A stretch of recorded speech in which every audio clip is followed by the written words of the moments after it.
Presented by the Beeline Entertainment, LLC. Enjoy the show. People, what's good? Yo, check it out. Welcome to the Beeline ENT, LLC. What we got for you? First off, we got the Beeline Web Show on Tuesday nights, 9 p.m. Eastern Time, talking a little of everything. Then we got Straight Through the Ropes, STR, baby, Wrestletalk, where we talk all things pro wrestling.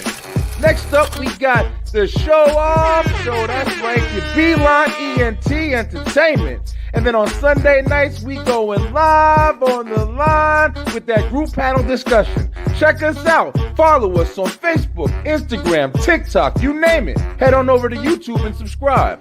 Also, pick up some merch. The Beeline ENT LLC. Let's go.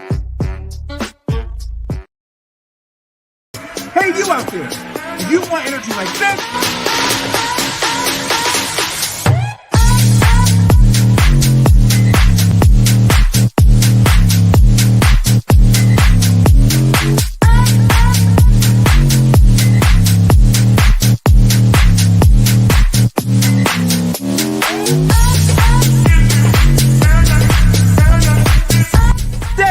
get the energy of me, Brian B. Enter that promo code Brian B NRG and get 10% off your order today.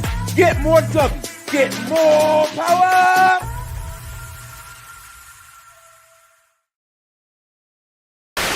WTW.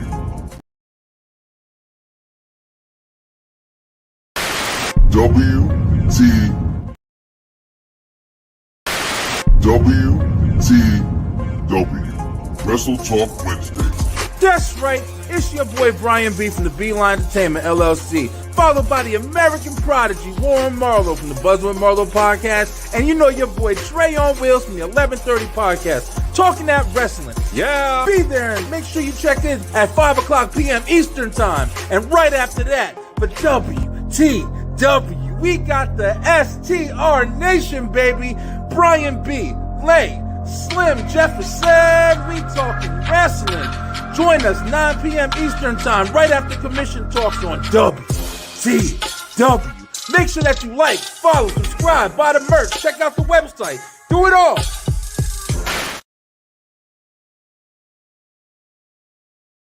Everybody should know.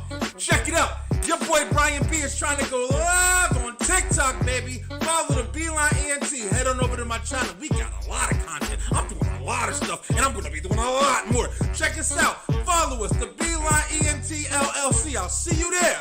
2,000 years later. Game time.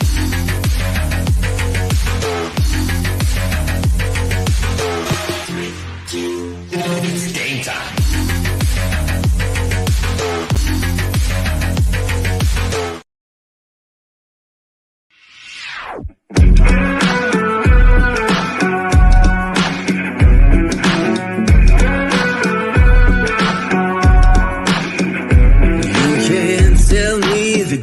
Is stacked. You can whisper behind my back. You can show me how the odds are up against me all day long. You can't stop me now. Can't stop me now. My feet have come too far for you. Yes you are, yes you are, yes you are the only one.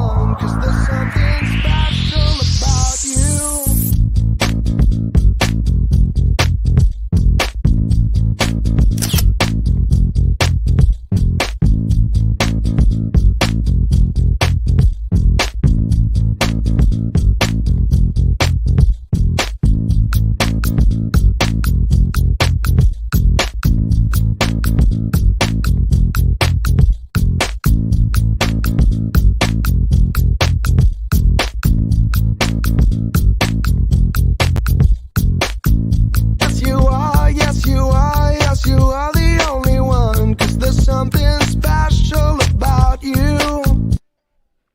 What up? Yo, check it out. It's me, Brian B. It's Wednesday, and we in the hot seat, right? The hot seat because we're going to be talking about some stuff tonight. If you don't know, this is Wrestletalk Wednesday. If you are a fan of pro wrestling, then you want to be here because we talking wrestling. It's a lot of wrestling to talk about. Check it out, yo. We got a great show for you guys tonight. I just want to start the show off, of course, by saying thank you guys for watching. It's been an amazing year, man. We're halfway through the year, 2024. We're going into 2025. And in the world of wrestling, we were just doing some recollecting over on the commission talks earlier on 5 o'clock p.m. if you saw it. And we we're just talking about how this has been a hell of a year for wrestling, man. Closing out last year was a crazy year, and then jumping right into this year is a really crazy year, and now all of a sudden we're hearing that next year is already like in the works to be a crazy year, man. WWE is moving Raw to Netflix, and that's just the beginning. You know what I'm saying? If it's successful, it's going to be a lot of different mergers, like different shows and programs are going to like CW11. It's bro, listen, if there's ever a time to talk wrestling, this is definitely the time. So, congratulations to all you fans out there, different stuff that's going on. We ain't been back in a couple of weeks or whatever, and we got a little bit of news we're going to be sharing with you tonight. It's just me and Slim tonight. Leia's, working hard. She'll be back. But we're going to talk to you guys tonight. We got kind of a free talk session tonight. It's going to be a really good show. And we're going to talk some wrestling, man. We've been a lot of excitement, man. Yo, listen, I feel good, bro. It's almost summertime. And we're doing a lot of shit. But listen, before we do anything, I hope you guys saw, of course, I play the promos every time we start a new show here on the Beeline Entertainment. And we got a lot of stuff going on, man. On top of everything, we just put out a new shirt. Hope you guys see it. It says, "You wrestle, I watch, you wrestle." That's right. We watching everybody wrestle. That's what we do. We wrestling fans. So I want to put something out there to promote. You see, you never know. Somebody buy the you watch wrestling shirt. I watch wrestling. You watch wrestling. We watch wrestling together. And then you got a friend. You know what I'm saying? You stand in the line at Walmart and shit while you waiting to bag your own groceries. They don't you don't got help no more. It's just a fucking machine. But definitely, man, go check out the Beeline Entertainment LLC.com. You can go hit the shop over there and pick up one of these new shirts today, representing Wrestle Talk Wednesday, of course. Commission talks at 5 p.m. And then this show right here, straight through the ropes, Wrestle Talk. You don't know. Let's find out. Let's go.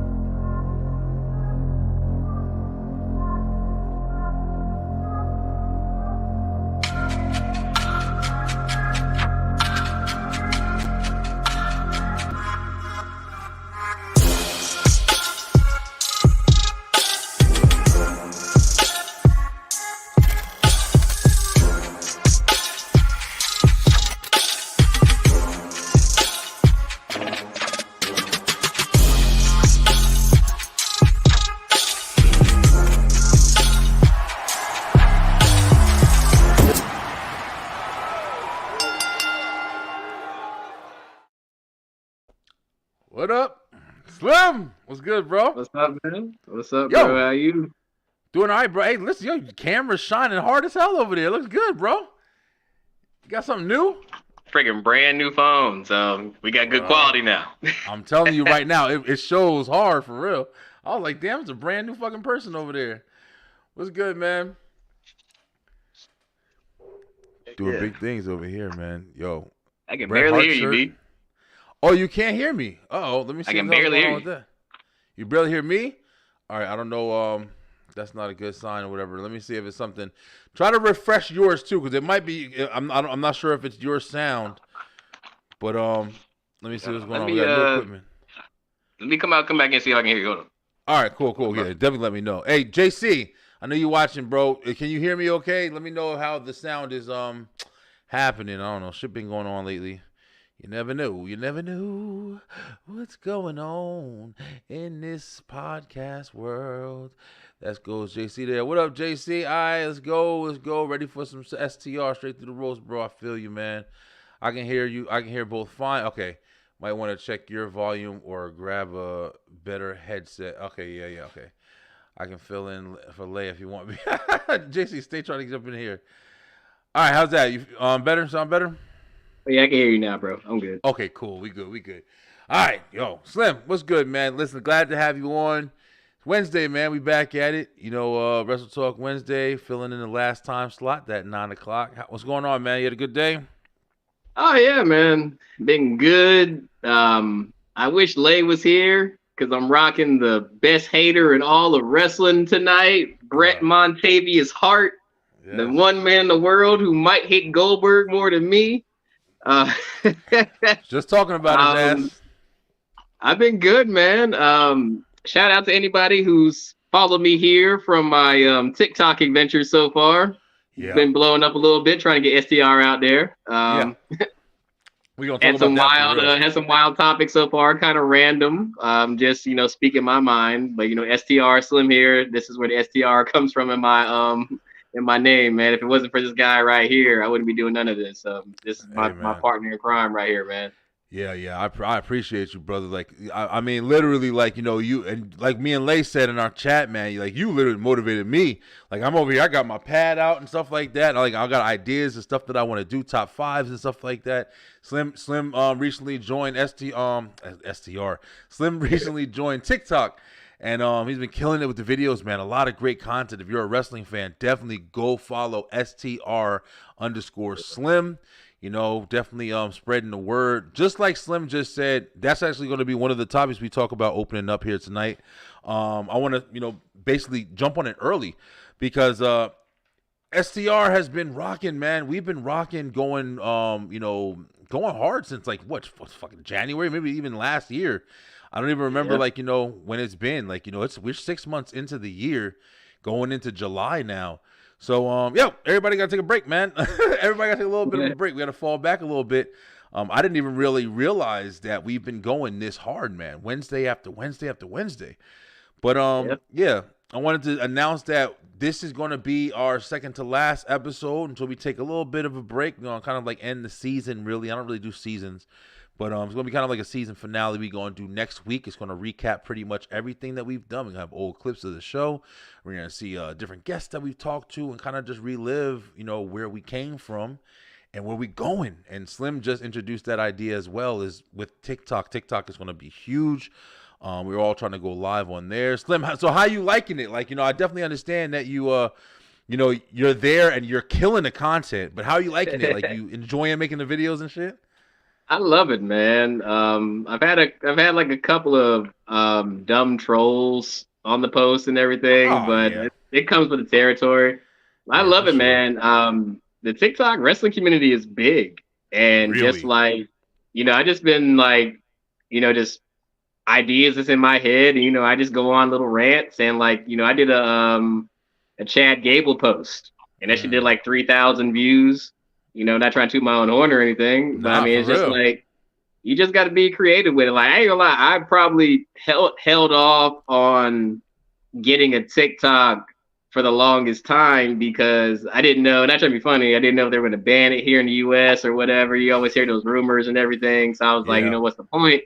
But then, Lay was like, well, you got to try. And you always kept telling me, he was like, I feel like you'd be really good. You might go viral because of everything, and I want everybody to know out there, my TikTok isn't just for the E and it's not just AEW. It's everything. I just posted stuff today about Hogan, Mustafa Ali, Nick Aldis, everything, man. And it's just the people I've met, the comments I've gotten, they were he's like, bro, I posted something yesterday about Nintendo 64 games. And people were like, oh my God, I remember playing those wrestling games with my cousins and all that back in the day. Or, that's what made it enjoyable, man. But I love it, man. And, just trying to connect. And if you're a content creator and want to collab, STR Slim on TikTok, man. Please. Yeah, please, man. And you guys would not regret. Like you said, that one post about Nick Aldis, man, I think that was real important because Nick Aldis is one of the guys that, he's got a pretty high spot in wrestling right now, in WWE right now. And I don't think a lot of people realize his caliber, that's Magnus, bro. I don't know if you guys, that's what I knew him as when I first saw him and everything. Oh, yeah. But he hasn't done anything yet, but damn well they're gonna put a position on him. He's got to wrestle at some point. I feel I know Nick Aldis can most likely and most surely still go. Him being general manager of SmackDown is just probably a way for him to be in the company, get ideas going through, help out some younger talent. And then, when somebody tries him and he's like, okay, I need, Triple H or somebody to sanction this shit, people are going to get a real treat. Like, like Nick Aldis, like, was always good. Like, I met him, like, in the British Invasion with Doug Williams and TNA as Magnus and everything. Yeah. But he stood out more to me when he became the national treasure, Nick Aldis. And, like, I hold the NWA 10 pounds of gold in high regard, the true World Heavyweight Championship. Yeah. And when he was, on good terms with Billy Corgan in the NWA that it is right now, he was carrying that title just like, Harley Race and Flair and everything. And people don't realize, like, you don't get this Cody you have now without him beating Nick Aldis at the first All In for the NWA World Heavyweight Championship. Yeah, man. Like, let that sink in. Like, Nick Aldis is he's giving back to the business so much, and like the work he did with Cody at the first All In pay-per-view has basically like shifted, and like without that you don't get AEW. Yeah, be real with true. Yeah, you don't. All In was the first experience that I think allowed those guys to see that they can create it. When that shit sold out in like an hour or whatever it was when they first jumped in, I mean, that was fucking unheard of, man, at the time. That was in WWE. It was literally running the industry, monopolized it basically. You know what I mean? Like, you weren't hearing much about New Japan and everything like that. Guys, we got on the line with us. Lay is not here. She's doing the thing. We love you, Lay. But of course, listen, bro, where we at? Y'all new here? We got the honorary Oos in the building, bro. Oh boy, yo, hey B, you gotta come on with us tomorrow too. We're gonna talk about it.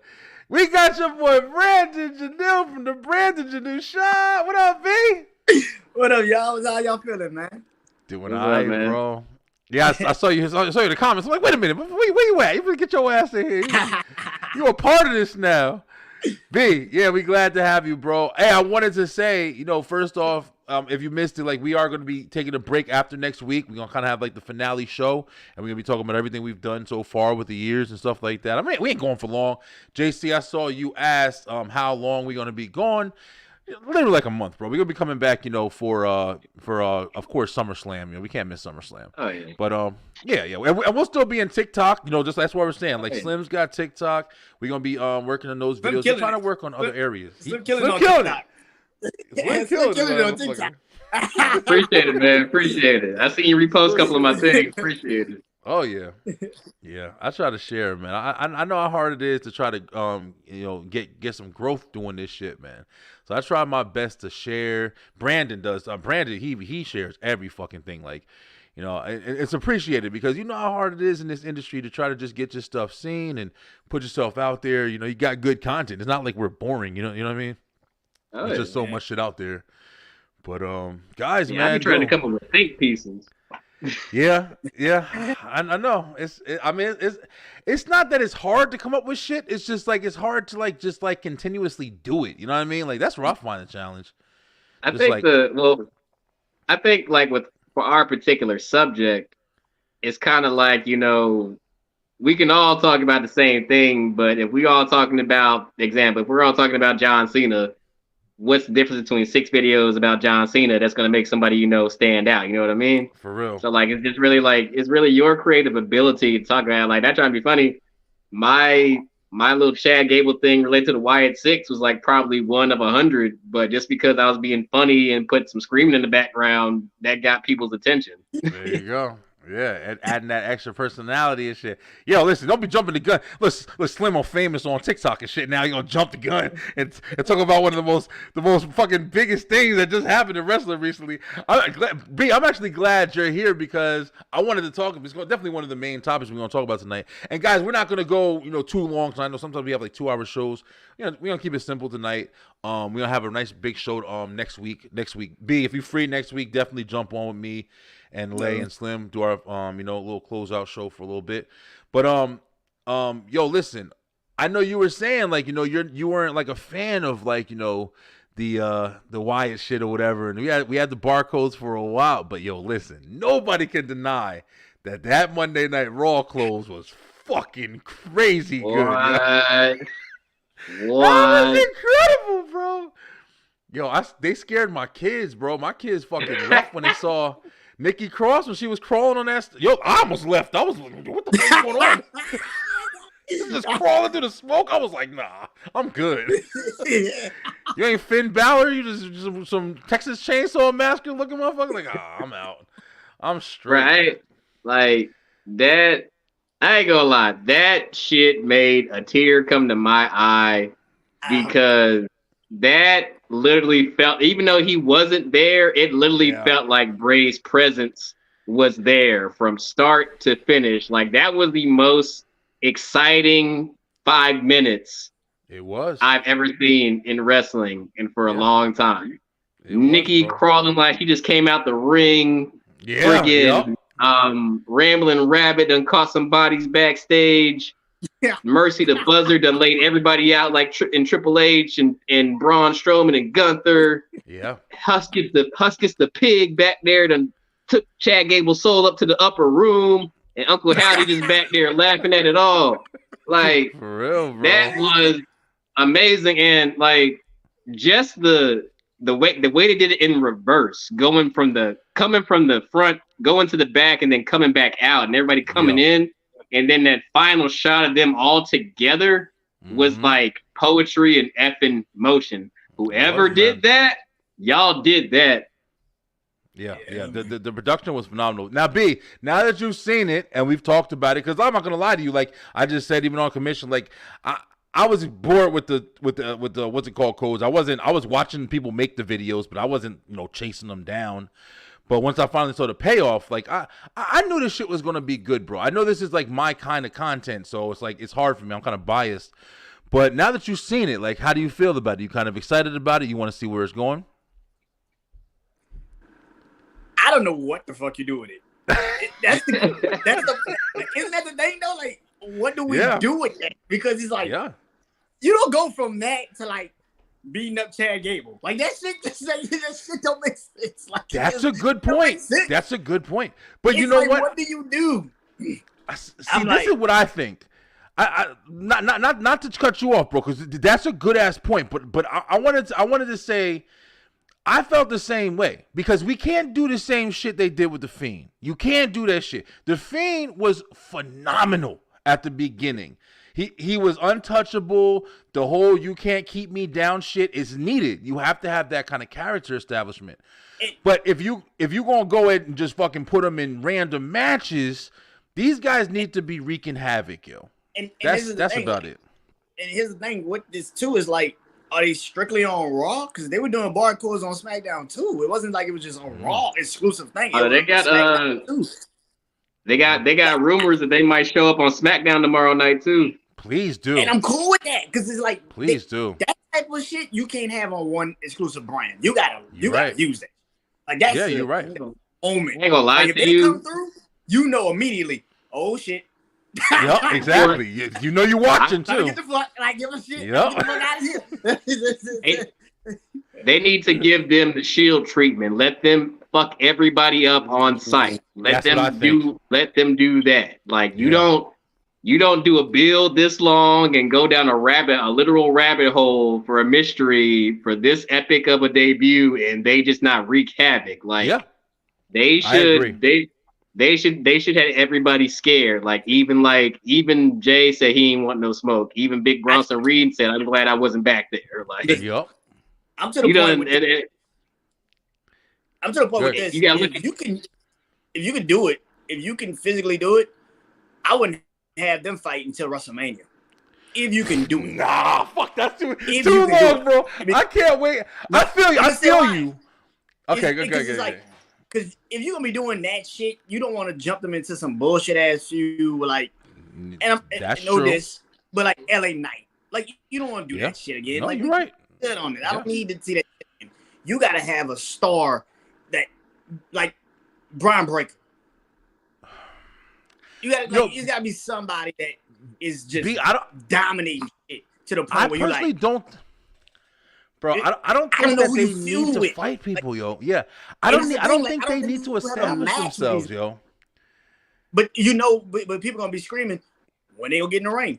When they gonna start wrestling? Yeah, It's like, I want him to wrestle, but I'm just saying I don't think that a feud is what they need. You can wrestle without a feud. You know, you could be in a situation where we know who they're coming for. They're coming for every fucking body, and then you got some people that's ready to stand up. The New Day. I mean, you got so many potential people that can take an L and still be okay and ain't doing too much.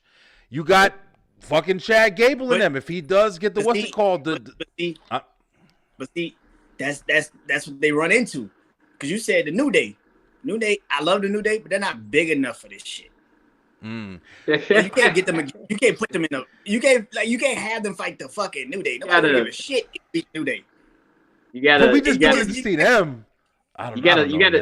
You gotta sacrifice a worthy body.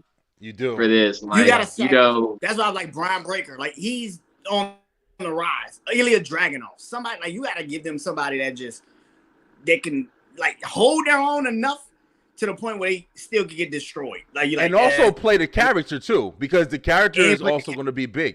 LA Knight was great when he get with Bray Wyatt, because LA Knight almost fucking took attention away from Bray Wyatt, which was crazy, but he really did. He played it well. Who would you say, Slim? Who's somebody you could see jumping into a feud with the Wyatt Six, yo? Low key, this would be the perfect scenario to eliminate that god-awful faction called the Pride if Bobby Lashley wasn't hurt. And they just wreak havoc on them. And this would be Montez's breaking point. Like, look, I got six freaks coming after me. I ain't never in the main event. Bobby ain't here. I can't deal with it no more. That would be the perfect way to break him up. I wish Bobby wasn't hurt. I wish Bobby wasn't hurt so that this could happen. But yeah, you got and then to Brandon's point, Bobby's a big enough star to where it doesn't hurt him if they wreck him. Like, it's got to be somebody well established to where it's like it's not going to hurt them if they just beat the living hell out of this person. Like, I feel like Bobby fits that perfect. Or like, I wish he was still around. This is almost like the perfect slot where you almost enter the Big Show in, like just a sacrificial lamb or something like that. That's a good point too. What about Jay though? What about Jay though? Because they're kind of circulating a lot of shit around Jay Uso. See, my thing about Jay is I don't know what they're gonna do with Jay because I feel like they're 90% in on him winning Money in the Bank for some reason. That's ass. That's so fucking ass if that happens. I'm gonna be so mad if that happens, bro. Anybody for that? I gotta see who else is in the field. I feel like it should go to a younger talent. Like this is a perfect spot for like a Carmelo, or if you wanted to this early, a Braun Breaker, but I don't know if you're gonna trust him this early, even though he's good. Yeah. I don't know if they want to put the title on him this early or give the precedent that he might be getting the title this early. But with these qualifying matches, or like if he actually gets more momentum, this could actually do wonders for Bronson Reed if he wins on Monday. Bronson Reed having Money in the Bank would be interesting. This is who I think would be awesome with it. I think this would fucking completely dominate his character and give him something to do for sure. And it's gonna sound crazy, but Kaiser, what's his name? Fucking Gunther's boy. Ludwig? Yeah, I can see him with the briefcase. Yeah, Ludwig Kaiser. I can see him with the briefcase and the suit and just holding it, and he would be perfect to hit some Intercontinental Championship shit with. He don't got to go after the big title. I would see that. I'm gonna need you to go pick him up off the floor 3 days ago. The way Braun ran through his ass. You saw that shit, right? Hey, yo, tell me that wasn't a cool shot, though. That was crazy. It was fire. Yeah, I know. Yo, Braun Breaker is a fucking machine, man. It's real different. What you was gonna say, B? Nah, I don't want Jay to win the Money in the Bank. Like, it's like two people that I'm like, what the fuck is the point of winning Money in the Bank? Finn Balor and Jey Uso. I'm like, what are you winning the Money in the Bank for? Finn, I'm not gonna lie. I wouldn't be mad if Finn won it. I want to see more for Finn, y'all. Because I'm down for because Finn. here's the thing. Because Finn's dropping the belt. Man. Finn's gonna drop the belt. Like, he's not gonna keep it. Yeah. It don't make no sense. Like, he's going to drop the belt to Gunther. Like, he's going to drop it. It don't. And I know I'm not the only person. 2 months? Maybe? I don't like it. Jey Uso don't make no sense to have the Money in the Bank briefcase at all because he's still in the bloodline. I don't think so. Yeah, what the that fuck I definitely don't believe. I think that and with Finn, you already see them kind of teasing dissension between him and Damian. You do. That's got to be a SummerSlam match, bro. I can't imagine what's. But after that, the thing that's interesting is if that is a SummerSlam match, where does Judgment Day go from there? Because you can tell there's definitely going to be something with if it's going to be Finn and Damian, and it's going to be Rhea and Liv. I mean, there's no way they're not pushing for that for SummerSlam. That's definitely got to be the match. That's two big feuds in Judgment Day. Now you left with JD and Dom and Carlito, kinda. Because he's not even really established. He's just been kind of rocking with them. Judgment Day can kind of be over come SummerSlam, honestly. But he's firing that shit. Don't get me wrong. Like I like him in it. But are you expecting Priest to drop the title at Money in the Bank? I think Priest I think if Priest fights Finn, I think Finn is definitely going to come out as a demon, and then he's going to be babyface Finn, because he's the demon. Everybody going to be on his shit, and I think he's going to take it. I can't imagine a picture where he's taking this many L's. He don't have any law. I mean, he don't have any fucking wins. When he does go into the picture, he's going to fucking dominate. I think. I mean, can you see a reason Priest keeps it? Like, I don't. I mean, I ain't gonna lie to you. This is my thing, and it's not his fault. I feel like people are not giving Priest the benefit that he can actually carry that title and carry that weight. And it's not his fault because Seth built that title up to be a workhorse title. When we saw it, we knew it was the title because, Roman had everything held hostage. Yeah. And this is a world championship that people were fighting for something. Yeah. And then, of course, Drew had his 5 minutes of fame, and then CM Punk ruined that. And then Priest became champion. I mean, but let's look at it like, he's already said he doesn't need Judgment Day's help. And his first couple title defenses, he hasn't really needed their help. And honestly, I truly feel like even though we already knew CM Punk was going to do what he's going to do, if he doesn't hurt his leg, I feel like he still gets a dominant performance and still beats Drew. Yeah. That's my thing. And I ain't going to lie to you. It wasn't a bad match. I ain't going to lie to you, even though this might not be the minority. I think if you really, really want to establish him, you have him beat Gunther at SummerSlam.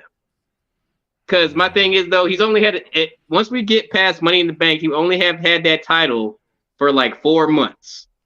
And in that time span, he's beaten, 2-3 people? That's about it. Yeah.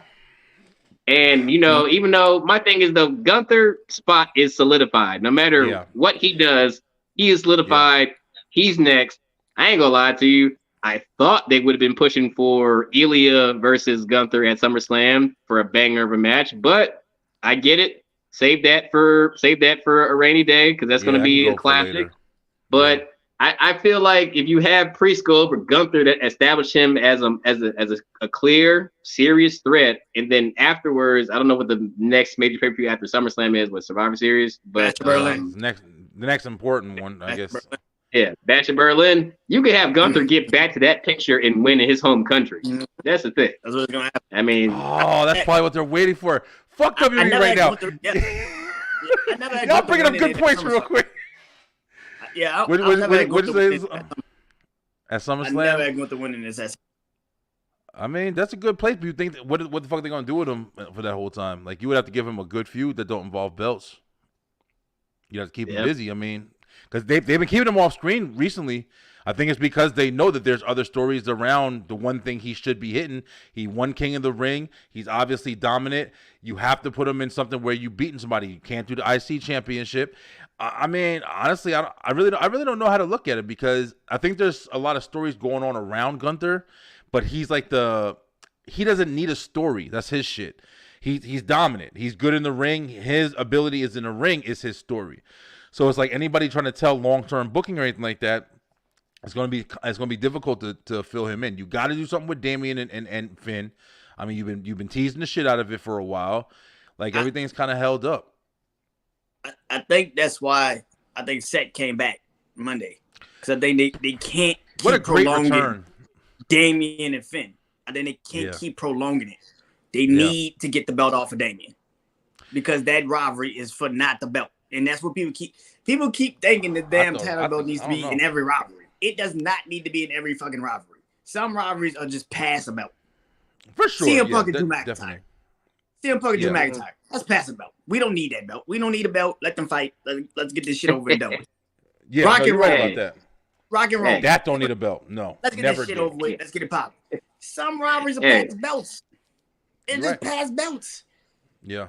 I don't even think Cody and Randy Orton is for a fucking belt. They don't need a belt. They can literally just fucking wrestle just because. But Cody's got the belt right now. I don't think he needs the belt. You're right. But you're right. Cody just has the belt right now. So I don't think he needs it, but they need to get the belt off of Damian Priest. The best person for that is Seth Rollins. Because I don't think Seth's taking that belt back. I don't think Seth's taking that belt back. Y'all think he rushed though? Yeah. Say it again, Slim. But also, y'all think he rushed back too soon though? I do. I think they called him back. I ain't gonna lie. Like Brandon just said, when his music hit, I was fucking shocked. I thought it was Drew McIntyre coming out. That was the last one I thought was coming. They really like I was like, wait, that's it. I was excited. But it took me a second. I like, I was like, what the fuck? He just left. I'm like, it ain't even long enough to come to be missed and shit. But but real quick, I want to go back to Slim's point real quick, just with Damian, because I definitely agree with you, man. I definitely think that people aren't giving Damian really a chance. But here's the thing, man. Y'all know I was fucking preaching Damian Priest all the way. Even I wanted him to take the shit from Roman. I was like, yo, surprise me, give me some crazy shit to happen so I can look back and then let whatever go down after that. Yeah. But the thing with Damian is just I just don't feel like, and this sucks, bro, but I don't feel like he's able to be captivative like that. In Judgment Day, definitely he's the muscle, man. He's got his clear character is there, but it's like he gets in the ring, and I said this shit on commission earlier. Like when he was talking to Seth already had the crowd fucking white hot. They missed him, they ain't see him, they were surprised to see him. The crowd was in his fucking hands, and they was ready to listen to anything. And then Damian just came in, and he just went right into the script, bro. Like he didn't do any kind of intermingling. He didn't try to build any kind of anticipation. Hey, give it up for me. Everybody got the shit. He just starts talking like I got my membership memorized. Let me just get it out he just doesn't come off as genuine to me, bro. And I think that's the difference between Damian, because he can have good matches. He's an interesting character. He's good looking, build, taller guy, hits the fucking choke slam, my favorite move. I'm just saying he just doesn't have that captivation. Like, he's got his promo that's already memorized, and he's waiting for his key points of that shit. And I don't know, man. And stop speaking Spanish, motherfucker. I don't know what you're saying. I can't say that. A couple words, but damn, yo, I can't understand. I just can't get in with that motherfucker sometimes. Well, for him, it's like he has all the right tools, but the one thing I felt like a lot of people can't relate to him on is he does have a thing to where sometimes he lacks some mic presence. A lot. And if you put him in with a better talker, it makes him seem like less because he can't necessarily keep up on the mic. That's right. Say what you want about Drew, but Drew can cut a promo when he wants to. Ridiculous. Drew, especially this new petty version of Drew McIntyre. So he's a beast, when I was bro. So when I was watching the interaction before Clash of the Castle, when they were talking, it was just to Brian's point, Drew would have the crowd eating out their hand. Exactly. And Priest is looking like he's trying to play catch up when you're supposed to be the champion. Exactly. So I get why sometimes a lot of people say they don't get Priest. They call him an emo Undertaker, all this stuff. They don't like his long hair and the braids and all this stuff, but I mean, I remember when this dude was Punishment Martinez in Ring of Honor, so it's he's come a long way. He's come a long way. Yeah, and my thing is, though, he wouldn't be in this position if he hadn't worked his ass off. That's what I say. Give him time. Give him time. It's not like this is what's the worst title reign in history? It's not like this is David Arquette with the WCW title, for God's sake. Listen, bro, we ain't going to go that deep. Damn, you could have found somebody else. Ready to Rumble. Ready to Rumble. Ready to Rumble was my movie, bro. Yo, that's a good I fucking love movie. that fucking movie, bro. That's a good fucking movie. It really is. It really is. But, I hate that shit because they actually made WCW do that triple cage bullshit. And it was remember not that? bullshit. Yeah. Bruh, the King. Listen, I've had a problem. You know me. I've had a problem with Damian Priest for a while. I don't like Judgment Day at all. I've been very damn. No, I can't say that. Since the beginning.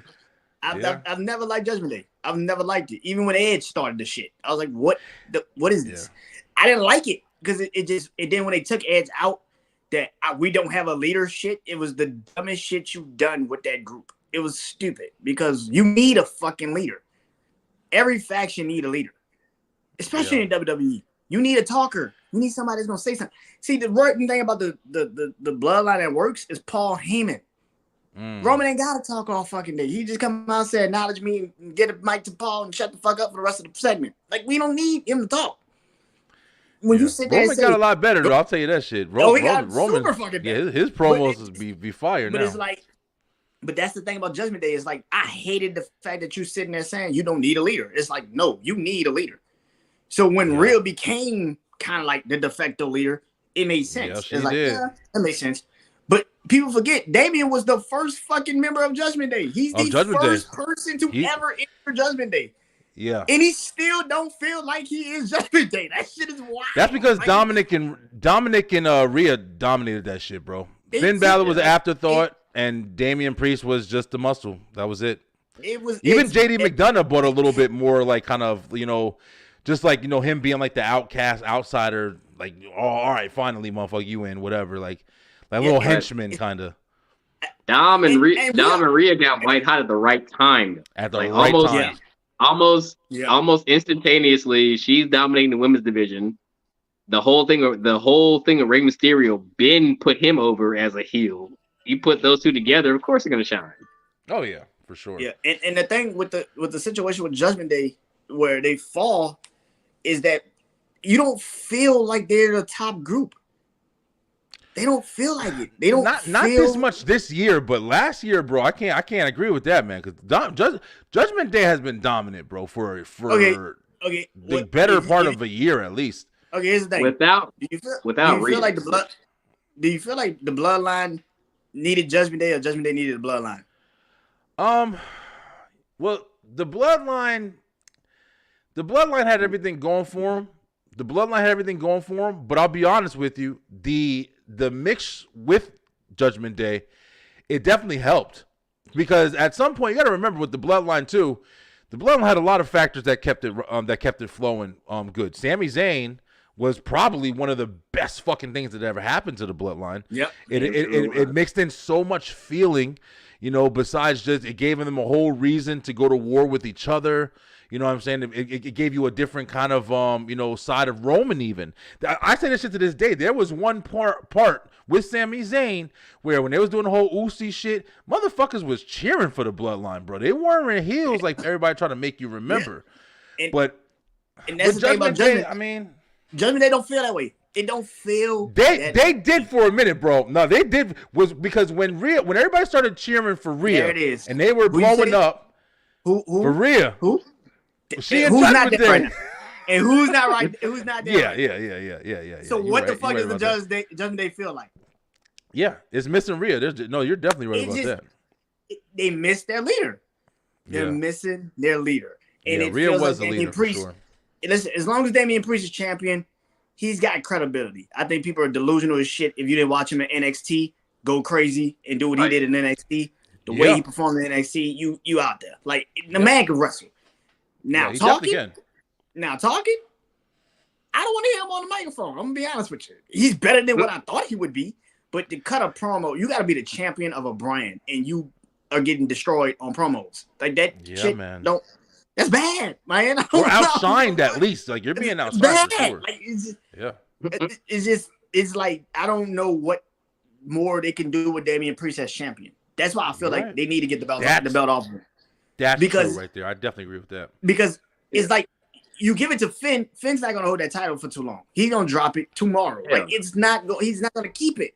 Yeah. That's why I say if you give it to Seth at Money in the Bank, at least you get what you wanted, which was Gunther and Seth possibly at WrestleMania, but now you get it at SummerSlam. Now you got what, 4 main event matches? That wouldn't be a bad. Yeah, that definitely wouldn't be a bad match. I mean, if it happened, I wouldn't be mad at it. I just feel like they build the stories. Yeah, like now you got a credibility story because Gunther's been told you he wanted to fight Seth for the title way before at WrestleMania. That he, like when he was entered in the Royal Rumble, he said he wanted to fight Seth. So now you got a match, and that match is way more intriguing and more interesting. And if Gunther beats Seth for the title, is way more impactful than him beating Damian Priest. Oh yeah, no doubt about that. No doubt about that shit. What'd you feel, Sam? Hey. I mean, I still stand by what I say. I feel like having him lose that Money in the Bank serves no purpose. I feel like he should be. I feel like some shenanigans are probably going to happen between him and Seth. Because I mean, Seth's first match back is going to be a clean loss. I don't believe that for a minute. Yeah, and then when we get to SummerSlam, like I said, I feel like it builds up Priest more to beat Gunther at SummerSlam, and then Gunther be like, "You got lucky. Now come to my territory and see can you do that." Now Priest dropping the title in Berlin and Gunther taking that spot there, I feel like solidifies it, and then we can take that as far as we can, because then the next question comes: who's going to dethrone Gunther? That's the main thing. Yeah, that's going to be a challenge in itself. Now if that happens that way, WrestleMania 41 Gunther versus Ilya Dragunov. We got the match already. We can move on. I do have an idea. Gunther versus Ilya Dragunov. Ilya Dragunov and Gunther at WrestleMania 41. We can move on for the title. Like, damn. I do have an idea that would shock the world, though. Tell hey, man. So DX been cooking lately.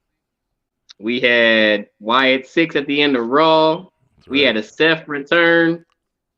Raw was phenomenal. All of Raw was great. I ain't gonna lie. Raw was fucking great. But the greatest thing that happened this week. Oh, here we go. I believe in Joe Hendry. Yeah, we were just getting ready to switch it up. Yeah, Joe Hendry jumping in. That was actually the next topic I wanted to ask about. Like, definitely one of the biggest things that's been happening with NXT altogether is them over here intermingling with TNA and bringing in these characters and stuff like that, and us meeting these new people. Yo, listen, if there was any doubt that Joe Hendry is fucking over as hell, man, he was older than a bitch last night. That's what I said too, bro. Like a dad, like a 40-year-old dad, and a fucking that nigga over though, man. Joe Hendry is that dude, bro. Yo, he's over, man. Yo. Hey, dream match: Joe Hendry versus fucking LA Knight. Hey, I love to see it. I would love it. Love to see it. Let's make it happen. Is he gonna make a song about LA and it's gonna be fire? I'm trying to tell you, the promos would be crazy good. Like promos. Did you ever go watch that? Did you ever go watch that YouTube video? Like I said, when he made the song about Matt Cardona and Brian Myers calling him Edge's bitch. No, I don't think I did. Damn, I probably got to check it out. I don't think I watched that one. YouTube, Joe Hendry, Matt Cardona, Edge's bitch. Joe Hendry cuts promos doing music that he wrote. That's the funniest shit in the world. That's great. I can't even lie. I can't even hate it and shit. And shout out to Frankie Kazarian too, because he lasted to the Final Four NXT. Yo, I'm about to say, I thought he was gonna win that shit. I was like, man, I wouldn't mind seeing that shit. A legend like Frank Kazarian getting a title match, that shit would be nuts. But what I truly need, I need y'all to open that door all the way and bring Mustafa Ali back with that X Division title and let him with a live mic talk all the shit he wants to. Yo, listen, and then Wesley come out. Yep. Wesley come out. Hell yeah, let's get it popping. Who else would you guys like to see? And I need Obafemi versus Alexander Hammerstone. Damn, we just it's just I guess the fucking door is just open at this point. We need it open, man. This shit is just nice. It's a nice breeze. That's all it is. It's just a nice. It definitely is, man. But you know, at the same time, like speaking of Joe Hendry and stuff like that or whatever, it's real interesting to see, you know, Joe Hendry getting all this attention. How do you think like NXT guys who are in NXT that are like, yo, listen, you taking away shine from me right now? Like, you know what I'm saying? Like, you already got a whole fucking promotion that you're supposed to be on, and you're gonna come on my shit and kind of take the shine because, yo, Commission made a good point earlier. I don't even fucking know who won that you know, what's it called? But I know Joe Hendry was in. I know when he got eliminated. I know all this shit that happened, whatever. Young OG. That's what's crazy as shit though, because the real winner was fucking Joe Hendry. Yep. It's like he literally, you know, took the promotion and everything, you know, by storm just by arriving. And that's why it's like I do like the TNA, you know, coming in, you having Jordan Grace, you know, showing off the talent that's in other places, but it is kind of also damaging to your product that you're doing because now you're basically giving people a reason to watch the other brand, you know, or at least want to see these people because. I say it. I feel like it goes both ways because hey, we had Jordan Grace come on here, and we sent Tatum Paxley down there for Against All Odds to go fight Jordan Grace. But going back to your point with Joe Hendry and NXT feeling a certain type of way, you know what I would say? Step the fuck up. Because not trying to be funny, you have the better resources. Joe Hendry down there in TNA Impact on the indie scene. Doing this shit solo. Doing that shit solo. If he doing that solo and he come in your house and he over, that speaks to how much work you got to put in. Well, you can't hate on that man for getting himself over and coming in your house, talking with your head coach Shawn Michaels afterwards. And not trying to be funny, look how they baited him. They eliminated him in less than 1 second. They already want him back. They did that right thing. I think that was the plan. I think the plan was make everybody fucking mad so they love this motherfucker even more. I definitely believe that. I told y'all, I think that they did this with TNA so they can fucking get the best players, bro. WWE's not fucking stupid, bro. They've been around for years, man. They didn't really even get the best players yet, like Moose and Josh Alexander. And this is just the beginning, bro. This is just the beginning. They're gonna be transitioning motherfuckers. Yeah, people who don't do good in NXT, I guarantee you, they're gonna be fucking going over to TNA, and they're gonna bring over the dudes that they want to showcase in NXT. That was always the dream. I guarantee it. It's smart. It's definitely smart or whatever. And it also keeps people alive. I need my other favorite women's wrestler, Rosemary, to cross that door too. She deserves. Rosemary is a veteran in this sport and deserves the shine that she needs, man. I promise you. Her and Chelsea Green. Chelsea Green. Listen, Chelsea Green fucking she deserves shine right now, bro.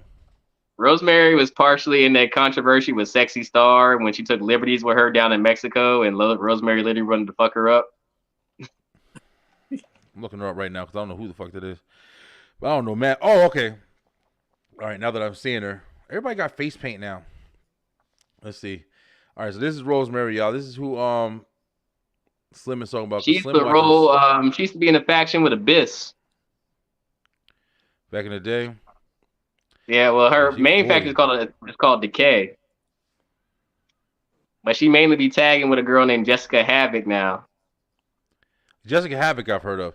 See, that's another thing about, you know, the promotions, you know, mingling and stuff like that. You're definitely able to learn a lot of new wrestlers that maybe you haven't had a chance to, you know, experience before and stuff like that or whatever. Because, I've said this a million times. People have been transitioning from WWE, you know, one of the most popular fucking brands, and then going to these other promotions when they leave that promotion. So it's like you are going to be able to see the people who started in TNA, maybe, you know, the small caliber, because it's not like there's a lot of people who haven't transitioned from other places, you know, that are just like, you know, brand loyal. I mean, not even with WWE anymore. You've seen a lot of these guys transition from other promotions, Ring of Honor and, you know, New Japan and shit. But I'm interested, man. I'm definitely interested to see where it goes and to see, like, there's a lot of new stuff.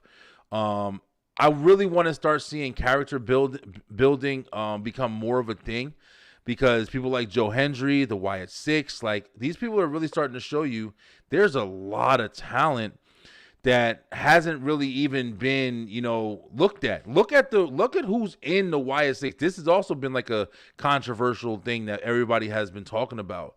Like, you have people that really weren't doing shit, or wasn't doing much, at least. Even Bo Dallas, coming here in the B team with what's his name, Kurt Hennig's son and shit. When he wearing Curtis the B drum. Curtis Axel, yeah. And, Rowan, he came back a couple times, had a bunch of different things that never really worked. He was Daniel Bryan's bodyguard. Dexter Loomis was just quiet all the fucking time. But now you just, just made some characters and completely reestablished these people. And now it's like they're one of the biggest things I want to see on this shit. Joe Hendry singing a song. Now I want to see, who the fuck is this guy everybody talking about? This character alone is the only reason I want to see. I don't even know his wrestling ability. I haven't seen not one fucking match that Joe Hendry's ever been on. But I've heard him. I've seen him cut a promo. I've seen the fucking shirt. I've seen the music video. I've heard, what I'm saying? Like, I'm invested in shit in this guy. I don't even care if he can wrestle, honestly. I'm already invested. Yeah, get him, Joe. I'm fucking rooting for him and everything.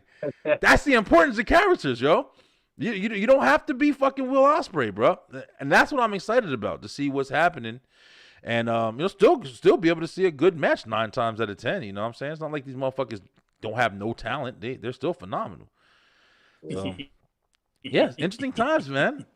We talked about so much shit, this last year that's passed, that we've all been like, having these shows together on STR and, different other shows that we've been on together and shit like that. It's just crazy to see where everything is going, man. Are y'all ready for the Netflix jump and everything next year?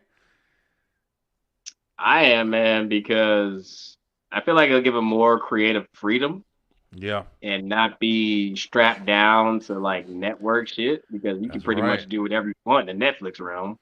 Yeah. I mean, but I feel like I think it's gonna benefit people more too, to be able to, hey, turn on Netflix. So WWE's got a pay-per-view going on right now. Let's catch it. Like, simple like that.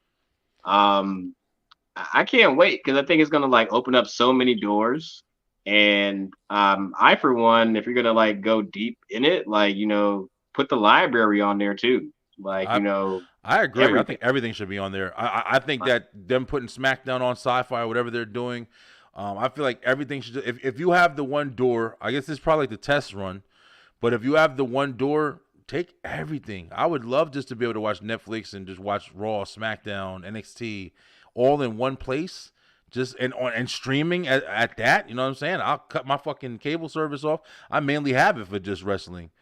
But they already treat it like season premieres. Like once we get into like SummerSlam, once we get into August, you're like, season premiere of Monday Night Raw and season premiere of SmackDown. Like, then these are things to, pay the bills for the network and all that stuff. So, you might as well. I mean, that's pretty funny. You can just label 100 or however many seasons of Raw, however many seasons of SmackDown there are, and just do it. Yo, I like the sexy shit coming back too, bro. I ain't gonna lie. Yo, fucking Liv over there riding Dom and them in the back with Liv had his thing. Come on, take it off me, daddy. Come on, bro. Oh shit. Hey, they get back to it. I'm for it, yo. I like adult shit. Yo, tell me something. Fuck wrestling for a second, yo. Real quick. We've been having like conversations and shit like that or whatever on like different shows. Me and Tiff been talking about it too. I'm tired of like these. Like, I'm tired of Disney. I'm tired of Disney, bro. I'm tired of Disney. I'm tired of the kiddie shit. Even with like, like the superhero movies, all that shit, whatever. I'm tired of the little cutesy little character they gotta have. Star Wars, you gotta have some little stupid little cute robot rolling around. Guardians of the Galaxy is the little Groot baby Yoda. Fuck this shit. Don't y'all just want the adult shit back? You want some grimy fight scenes with blood squirting out of motherfuckers? I want that in my wrestling too, man. I'm tired of the kiddie shit. Fuck PG eras with everything. I want adult shit back. You can have that. You just don't like watching John Moxley matches. Oh, listen, John Moxley match. Listen, I don't want brutality. I don't want Mortal Kombat. I mean, you know, we had it Saturday. Cody and AJ were both bleeding. Went crazy blood, but it was bleeding. That's right. Yeah. Yeah. So, Cody and AJ, how'd y'all feel about that shit, bro? Yo, we were talking this whole time, and not one person that fucking spoke anything about Cody. Nobody said anything about Cody. Nobody got excited for Cody Rhodes. I mean, I liked it. Failure. I mean, they had the first match to me was just like a throwing together crap, and this match was okay. Now we have a story. You know, AJ pulled a Mark Henry, and Cody felt like if you won the title, another one you could have just asked. You didn't have to fake retirement. AJ's like, you're thinking this is a game. I ain't gonna lie though. AJ cooked Cody on the mic when he said, "Hey, you quit New Japan, you quit Ring of Honor, you quit AEW. I'm surprised you quit WWE. You're just a quitter. I'm gonna make you say I quit." He cooked that man. Yeah. I ain't gonna lie. My thing is like, and I mean, I've been a Cody fan, but I'm gonna be real with you. People aren't going like. I think people love the presentation of Cody. They love Cody's entrance and everything. But I'm be real with you. I feel like Cody is in his best natural form as a heel. Mm-hmm. I don't necessarily like this. I am the American Nightmare, but I feel like I am the second coming of John Cena almost. He Lex Luger, bro. When Lex Luger had that fucking tour bus, when they wanted you to forget about Hulk Hogan, y'all remember that shit? When they wanted you to forget about Hulk Hogan, the Lex Express. That's right. That's right. That bullshit. Your history, kids. Babies and shit. That's right. That's right, yo. Good job. You're the honorary ooze of the building. The Lex Express, motherfucker. He went and put on some. He body slammed Yokozuna. Everybody was like, "Oh shit! Oh shit! Oh man!" Nobody cares. What the fuck is going on? Nobody cared about Lex, bro, until he got to WCW. Then he got a little popular. He was the narcissist. Remember, he was the with the mirror and shit. I was like, "Oh, Lex Luger. All right, I'm ready to watch this shit." Hey man, that's Cody Rhodes, yo. Lex Rhodes, like Cody, I think it's just like, you know. What? He's the typical all-American hero. I'm a rise to the occasion. You know, no matter what you say, I finish my story. I've got the heart. You know, I'm the company guy. You know, I'm gonna do everything by the book. But this match, you know, I just so happened to get down and dirty and everything. Kind of funny that I needed my mom's permission to bang a guy with steel step. But I mean, you know, that's another thing. This is my thing now. Like, I'm just saying, like, a lot of people aren't going to really. A lot of people aren't really going to really like Cody until he turns heel. And I'm one of them. Not trying to be funny. For right now, they can't afford to turn him heel because he's such a baby. He's such an over baby face with the kids. He's selling so much with kids. Spit on one and watch how fast I become the biggest fucking Cody fan. Let Cody Rhodes come out this. You like my jacket, right? You want my belt? What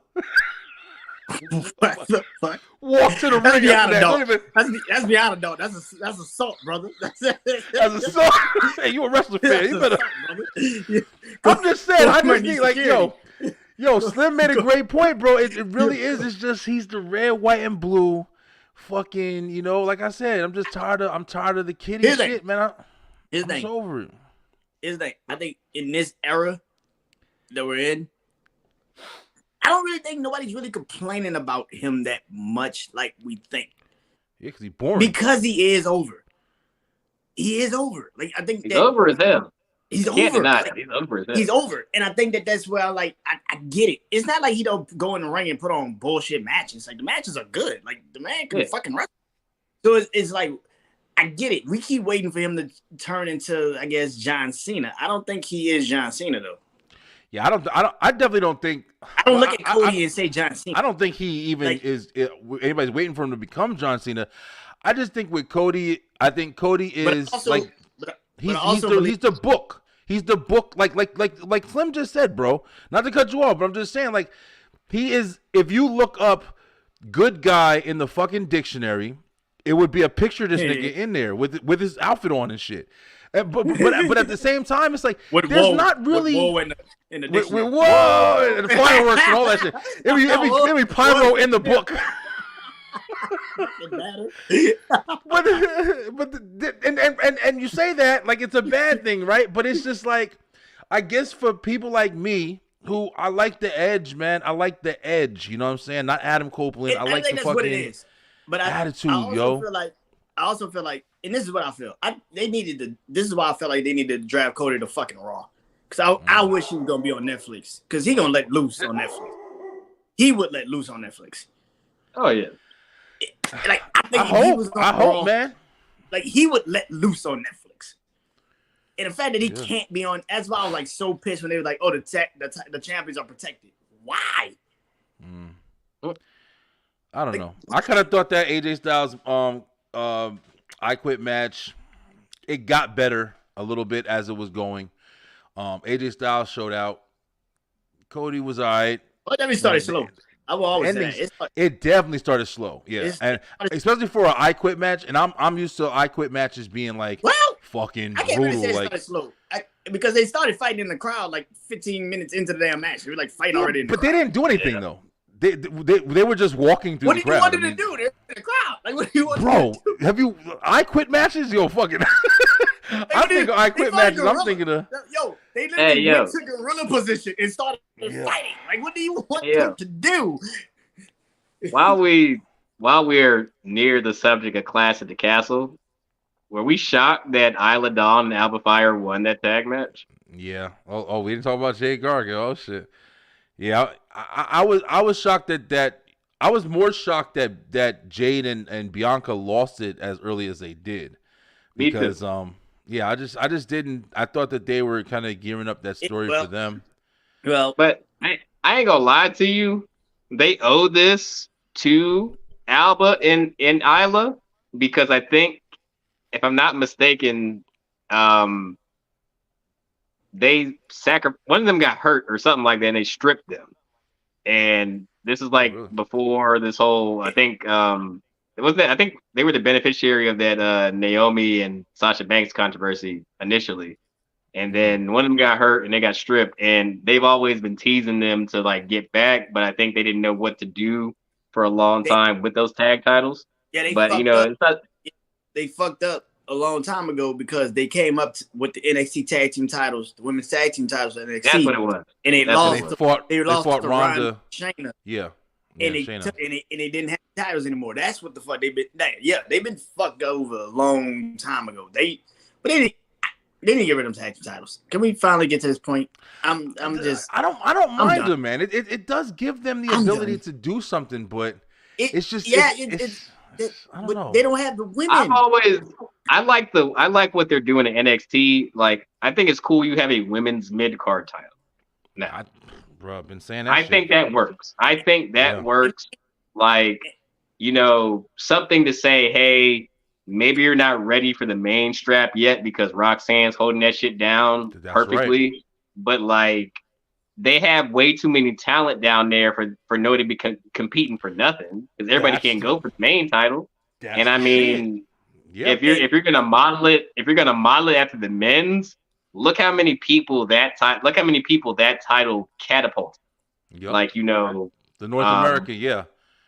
Like, say what you want about him. Velveteen Dream took that shit as far as he could with it. Fucking Keith Lee. Carmelo. There's been so Carmelo, many people Swerve.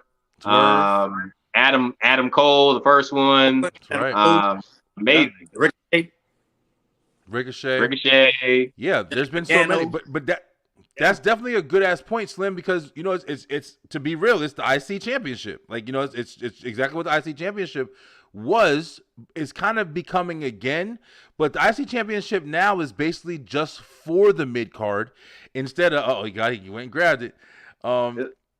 That's the New Japan championship, ain't it? Yeah, that's New Japan. Yep. Yeah.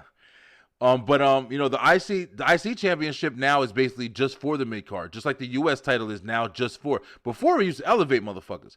Now Gunther was already elevated with it, and he just brought it up with him.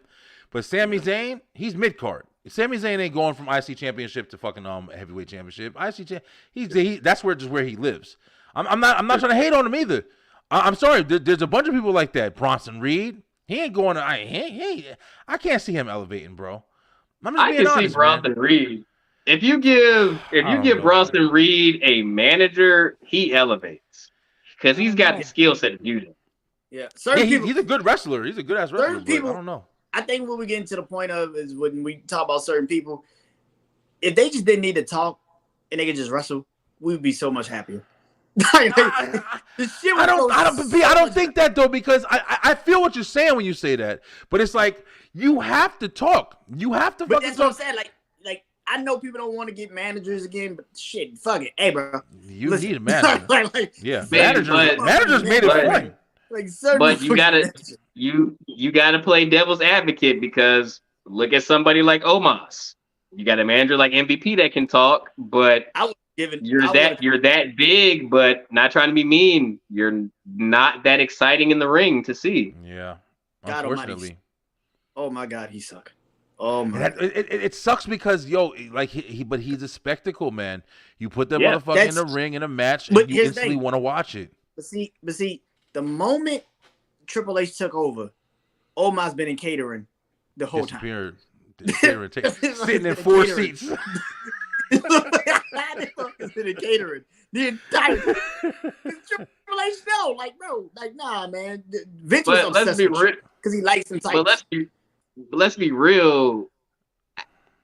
For the roster that it is right now, who could you put him with that every week it wouldn't be a squash match?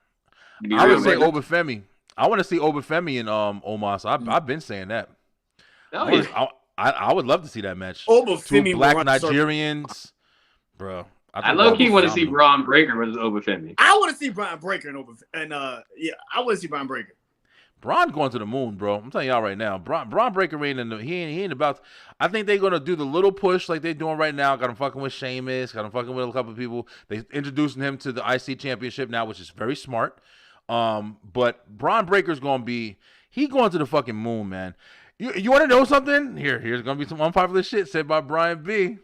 I like Braun Breaker, but as far as being somebody who is number one of the company. A John Cena, a fucking The Rock? Nah, I don't see that shit yet. Nowhere near. He's a great talent. He can kind of talk on the mic, but I don't see him as like he don't got that star power that I would expect from somebody. He's talented. Yeah, go ahead. He has a presence, but let's be fair to him. He just really getting his feet wet on the main roster, but the way they've been presenting him has been to his favor.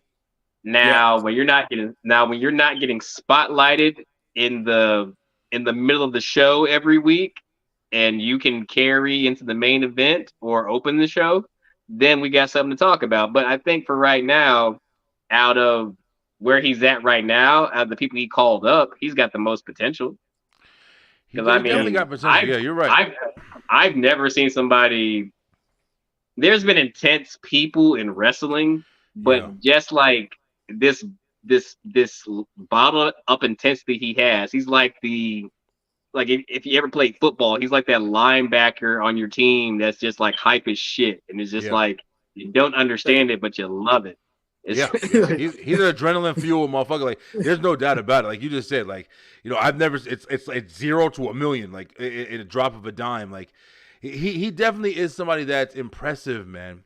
But like you said, like I definitely understand you got to give these people, you know, room for growth and everything like that or whatever. But at the same time, bro, you do have to, when they are saying all this shit, like, oh, they're expecting to push Braun Breaker, you know, as soon as Netflix hits and he's gonna be one of the big guys.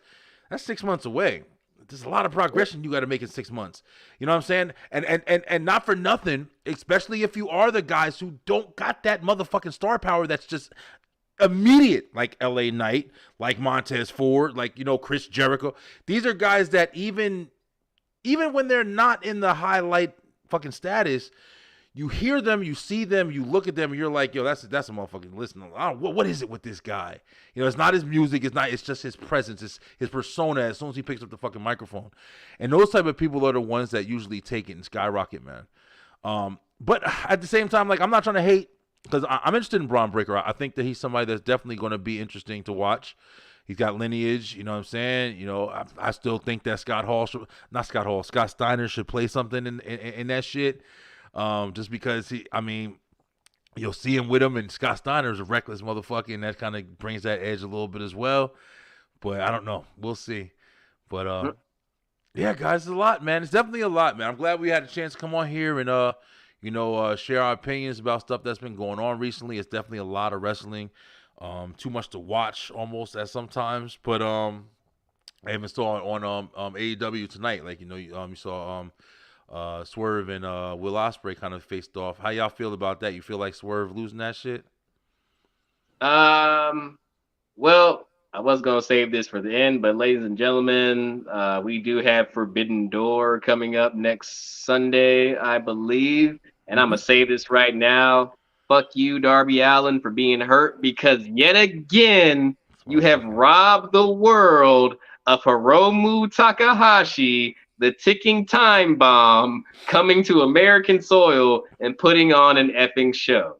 And I wish he was going against Orange Cassidy, but Zack Sabre Jr. is about to beat the shit out of him. But I don't think so. This is my thing. Swerve versus Will Ospreay to me will be a phenomenal match, regardless. It's going to be the main event. Two people who are going to kill it. Yeah. But the thing is, what do you do? Do you give Will Ospreay his first loss on a big stage in AEW? Or are you going to do what a lot of people feel like you're going to do and take this title off of Swerve that early just because Tony Khan's golden goose, and everybody knows it, Will Ospreay is Tony Khan's golden goose, and give it to him? Now, what to me will make more sense is they are very good athletes. No need for no shenanigans. I truly feel like Swerve can get the decisive victory over Will Ospreay, and then he take that international championship and go defend that shit at Wembley. Not trying to be mean. If you want to, you can make Will Ospreay the main event at Wembley. That's better anyway. But I just feel like it's a little early because he just signed like 2 months ago. Swerve became champion no less than 2 months ago, and you already got the collision course. But yeah, we already know the difference between the E and AEW. The AEW panders to the quote unquote fantasy booking and the best fantasy booking match, not the story. Yep. So I feel like it'll be a good match. Yeah, definitely gonna be a good match. There's no doubt about that. I'm even excited to see it. But yeah, I feel the same way, man. That's really the only thing that's really interesting to me right now in AEW. I don't really have a lot of takes, and I've been more interested in like even TNA with Broken Matt Hardy and shit. Like the fact that he's back over there, kind of running the gimmick, and it's still good. It's like fucking Jeff just came back. And I was just saying, like the old people, like I'm just not even interested in seeing them. But it's just they're just. Oh wait, don't forget about Timeless Toni Storm. She killing it. She's good. I mean, I don't the women scene at AEW, like I don't have much like history on. I've seen her matches, like a couple of her matches, and her character is good. I just haven't gotten into it, so I might have to just check out some shit or whatever. It's not like I can go watch it. I can probably watch the matches on YouTube or some shit, but with the Swerve and Will Ospreay match is gonna be great. That shit's gonna be fantastic. It's gonna be awesome. Be one of the best main events probably of the year. We're gonna probably watch this shit and be like, "Yep, that's what the fuck we paid for." And then it just that's AEW. Yeah, that's talented, AEW. man. That's AEW. But we are losing the point of like, okay, what the fuck do you do with both of them afterwards? What do you do with them afterwards? Like, yeah, that storytelling, man. That's the Owen Hart, the Owen Hart Cup. I think what concludes after the Forbidden Door or at Forbidden Door. I think it concludes after Forbidden Door because the person's supposed to get whoever wins the Owen Hart Cup. I think is getting the shot at Wembley. At Wembley. So it's just like like, I don't think Will's beating Swerve. Like, because what the fuck you gave him the title for? I don't think so either. Like, what did you give him the title for the last pay-per-view? Because you gave him a title just to give him another one? That don't make no sense. I don't know, man. It don't make no sense. They do ass backwards shit all the time, so I don't know what to expect. They do ass backwards shit. It's like you gave him a title. You already gave him a title. Why would you give him another one? Like, it don't make no fucking sense. Especially when you got other people on a roster. Like, they could probably benefit from either beating Will or beating Swerve. Like, I ain't gonna lie to you. The best thing besides Swerve, MJF, and I like Deonna Purrazzo, and I know Brian doesn't really like her right now. I like Mercedes Moné, and I like what she's doing. You like it? You feeding into it now? I know we were arguing about it for a little while. This is my thing. Like, Mercedes Moné, Sasha Banks, can she wrestle? Yes. Yeah, for sure. I think the thing that people don't like about her is that, you know, the way she left WWE, all that, be it her right to leave a place that she did not feel comfortable or felt like she was being mistreated. Let's get that out the way first. But I think it was like, you know, we were expecting a big thing, and she did. She became the first ever IWGP Women's Champion, and then, you know, she got derailed by injury when she faced Willow that one time. She already got her get back against Willow and everything. Willow did business for her, and now she's about to face I cannot remember the lady's name. The woman's name, but she's the New Japan Strong Women's Championship. And I have a heavy feeling that because that's the title that she was supposed to go over and win, that she's going to win that title too. I mean, but what I'll say is, yeah, I mean, of course, there's no way that they're going to have the developmental show of New Japan beat the AEW TBS Women's Champion. Yeah. But I would say, I ain't trying to be funny, the main thing I watch AEW for now is the heel worker Christian Cage. Christian, it's amazing to see. Yeah, Christian, an old timer, man. That's one of the things that nigga is a hater. Oh yeah, he's definitely is a hater. Shit. Them Canadians, you wearing another hater on your shirt right now, Slim. The Canadian motherfuckers, they hate. Bratavius Montel Hart, the biggest hater, man. Yeah, shout out to one of my favorite wrestlers of all time, Bret Hart, man. No, Brett. Brett, I know you eating good on the Juneteenth with your African queen, brother. I know you are. For real. I would love it, bro. Listen, Bret Hart, if you're watching, I gotta try to send out a message or something. If I can get Bret Hart on this fucking show, man, listen. Let me tell you right now. But guys, listen. Let your frustrations out about Goldberg on here, Brett. Oh my God! Yo, that motherfucker a new one.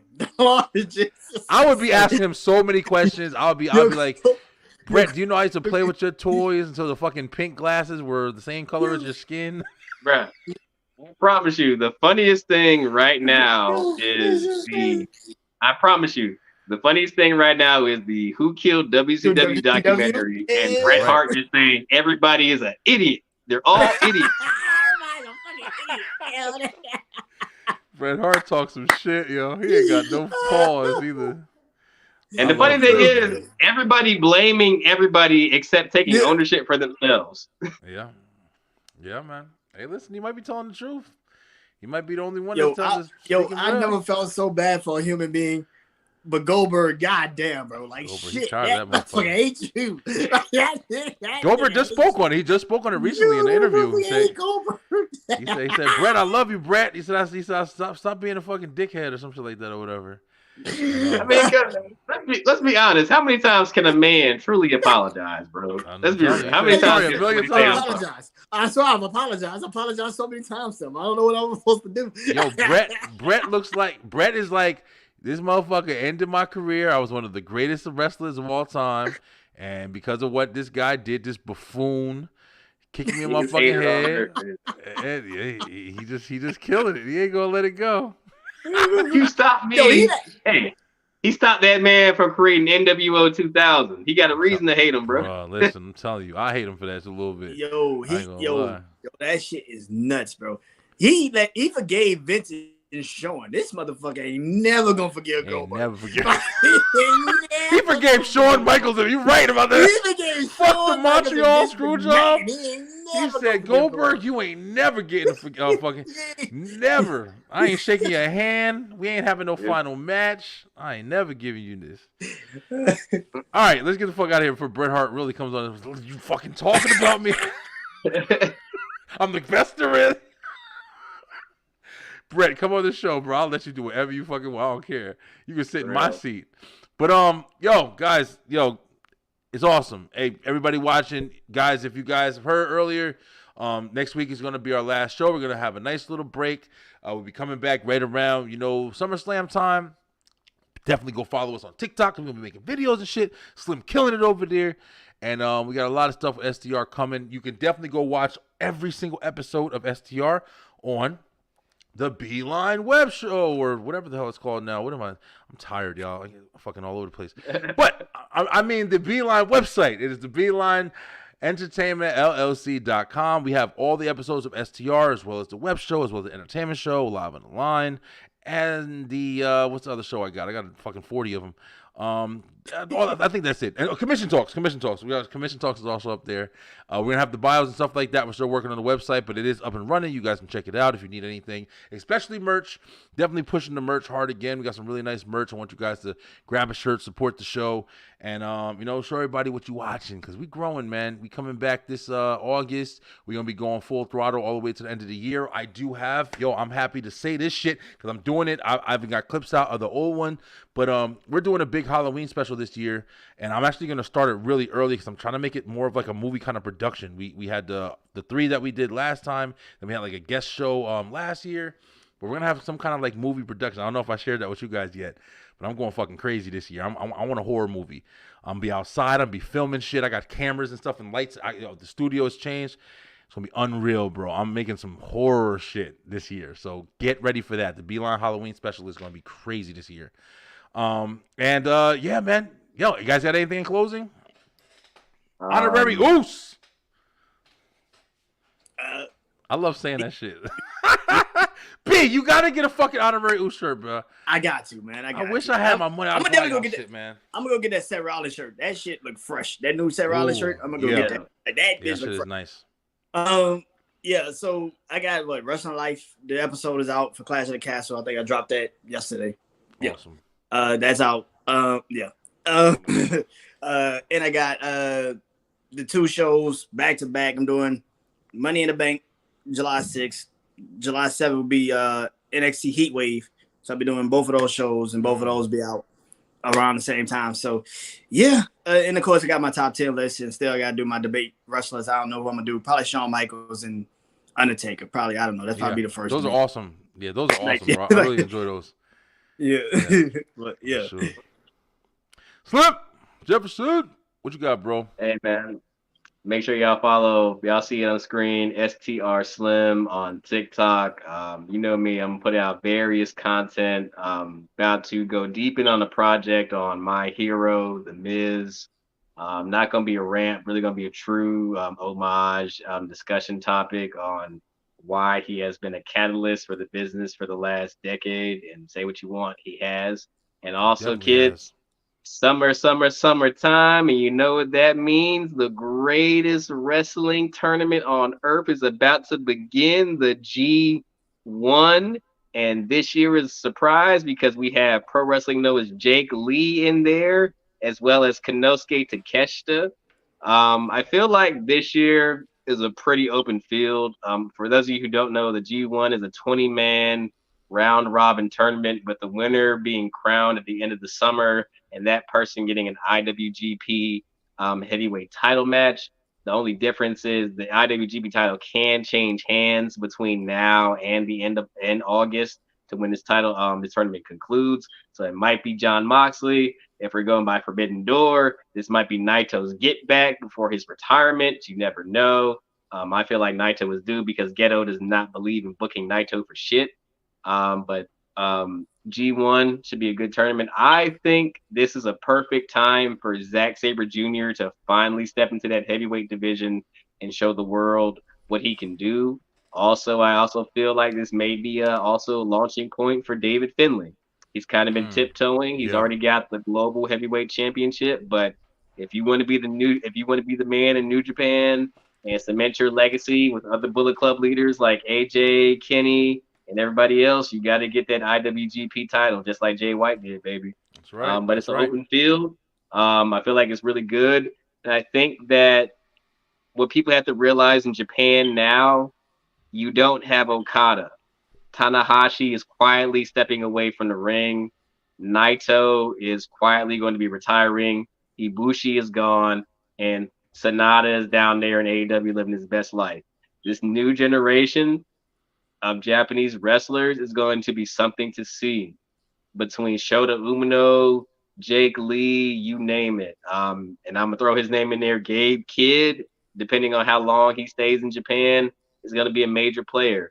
So, the wrestling scene as a whole, but follow STR Slim. I'm always shout out my bros, everybody. We miss you, Lay. We can't wait to see you back on here. Yeah. But yeah, follow us and, have a good night, man. For sure. Yo, Slim, thank you for closing it out like we always know you do. And guys, once again, if you haven't already, like, share, and subscribe. Definitely, like Slim said, follow us all, man. We got a lot of content we're gonna be pushing out, and enjoy wrap up for next week. I'm sorry, I love y'all, but listen, I'm looking forward to this nice little break. I do 2 shows every Wednesday. And usually after this. Wait. Go ahead, bro. Last thing, STR. Facebook, Instagram Nation. We cannot end the night without congratulating our own Brian B, who tied the knot this past weekend with his lovely bride. Shout out to that man. Respect, bro. I saw the pictures. My man was looking clean. He finally put a ring on it. We got to hang that man's jersey in the rafters. Thanks, bro. I really appreciate it, man. It's been a great, it was a great weekend, man. Father's Day. I got a new fucking big old gas grill we about to be cooking on for 4th of July and stuff. I had a really great weekend. Hope you guys had a great weekend as well, man. I'm definitely happy to be married. Also, man, listen, there's nothing like a good picture to show your ass that you need to get back in the gym and work the fuck out. And I've been doing that too. So these last 3 days have been crazy. I haven't really been eating too much, but I've been killing it. Like, I'm trying to get my life together. But I'm very happy, man. Very happy. Just ready for the new goals and the new beginnings that we're starting. But I appreciate it, Slim. Thanks, guys. I really appreciate it. It's a lot of fun, man. Very happy. But we're gonna be making some moves, man. And listen, Wednesday nights, I like after the shows, I kind of watch some movies and chill out for a little while before I go to sleep because I hate just waking up and going back to work and everything.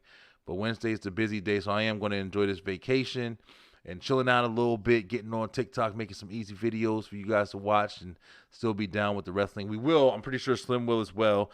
We'll be collabing and talking about the ladder, Money in the Bank, and all that stuff or whatever that's coming up.